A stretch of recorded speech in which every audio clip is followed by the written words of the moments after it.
আল্লাহ উসমান হাদিকে তুমি কবুল ও মঞ্জুর করে নাও। আল্লাহ যারা ইসলামের জন্য শাহাদাত বরণ করেছে সবাইকে কবুল ও মঞ্জুর করে নাও। আমাদের জীবনের গুনাহ খাতা মাফ করে দাও। উসমান বিন হাদি ভাই আমাদের শিখিয়ে গেছেন যে এবার শেষ সুযোগ, আমরা যদি ভারতের আধিপত্যবাদের বিরুদ্ধে দলমত নির্বিশেষে সবাই যদি একত্রিত না হতে পারি, তাহলে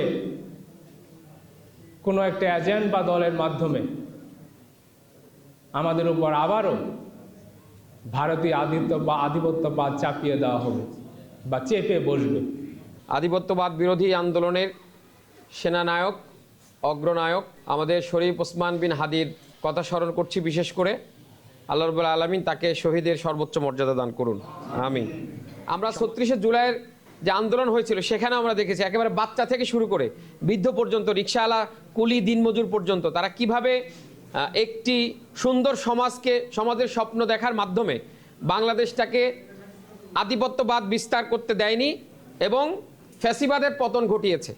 ঠিক ওসমান বিন হাদি এই কাজটাই করার চেষ্টা করেছে এবং সে তার আত্মত্যাগের মাধ্যমে, শহীদ হওয়ার মাধ্যমে একটি মেসেজ কিন্তু আমাদেরকে দিয়ে গেল।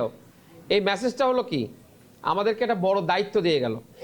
এই বাংলাদেশকে পরিবর্তন করার জন্য, সুন্দর একটি সমাজ বিনির্মাণ করার জন্য আমাদেরকে ঐক্যবদ্ধ হওয়ার জন্য আহ্বান করে গেছে। আমরা ভেদাভেদ ভুলে গিয়ে, আমরা সমস্ত ভেদাভেদ ভুলে গিয়ে দলমত নির্বিশেষে তার যেই কথা, ইনসাফ ভিত্তিক সমাজ, এই সমাজ বিনির্মাণ করার জন্য আমাদেরকে একতাবদ্ধ হতে হবে। বাংলার জমিনে যে কয়েকটা জানাজা হয়েছে, আমার জীবনে আমি যে কয়েকদিন, আমার বয়স, আমি যা দেখেছি, আপনারা যা দেখেছেন, এত বড় জানাজা বাংলার জমিনে আর কখনো হবে কি না আমার মনে হয় সন্দেহ আছে। কি বলেন? আল্লাহ সুবহানাহু ওয়া তাআলা তাকে কবুল করে নিয়েছেন। কবুল করে নেওয়ার কারণেই আল্লাহ পাক তাকে, তার জানাজাতে মানুষের হৃদয়ের মধ্যে কী হয়েছে? ভালোবাসা আসছে।